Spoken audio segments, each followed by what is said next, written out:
finesse.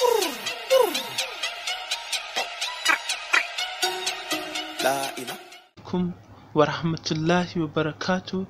Yan uwa, ina fatan kowa yana cikin ƙoshin lafiya kuma ainihin komai yana tafiya daidai yadda ya kamata. So a farko sunana Abdulaziz Abdullah, kuna tare da mu a nan tashar mu ta Abdul Big Show channel, wanda on this quick video nake farin cikin sanar da ku yadda irin zaka iya misali in mutum yayi uploading status, zai zama zaka iya open status din nan ka bude status din shi, amma shi mutumin da ya sa status din ba tare da ka sani ba.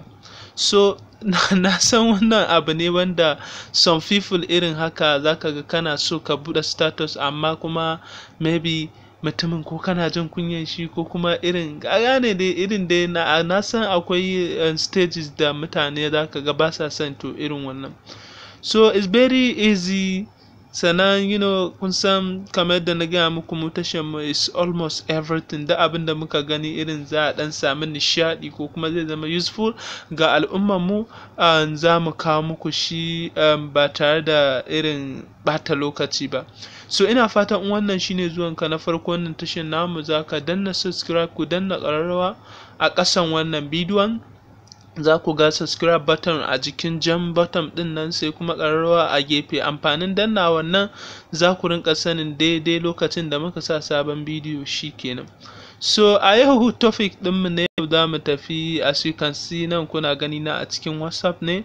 So za mu tafi wannan ɗigon guda uku option, sai mu zo settings. Muka zo settings kuna gani, sai mu zo account. That's the first abin nan da za ku gani. Sai mu shiga account, sai mu zo privacy, sai mu shiga privacy, sai ka zo a nan za ku ga wannan column din naku, za ku ga already da tick a jiki. So sai kai kashe wannan tick din. Idan ka kashe wannan tick din, oh my god, idan ka kashe wannan tick din, sorry for disturbing.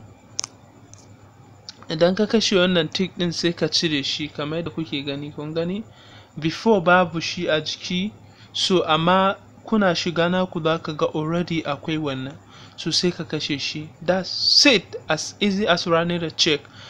In kuka yi wannan, duk wanda ka cire wannan, in ka shiga ka duba ya duba status din shi, zai ga kai baka gani ba. So ina fatan kun ji daɗin wannan bidiyon, kuma in kun ji daɗin shi za ku bani irin thumbs up, irin ku yi liking bidiyo na, kun gane, sannan ku sharing ga abokananku. Sannan kuma in wannan shine sabon zuwanka na ganin zuwanka na farko wannan tashar namu, ka danna subscribe, ku danna ƙararrawa domin sanin daidai lokacin da muka sa sabon bidiyo. Kuma in ka danna subscribe on so ɗaya, baka buƙatar ka ƙara danna, dan na ga akwai wanda zaka ga sun danna subscribe din sai su ta danna. So it's not like that. Thank you for watching everybody. See you on the next video.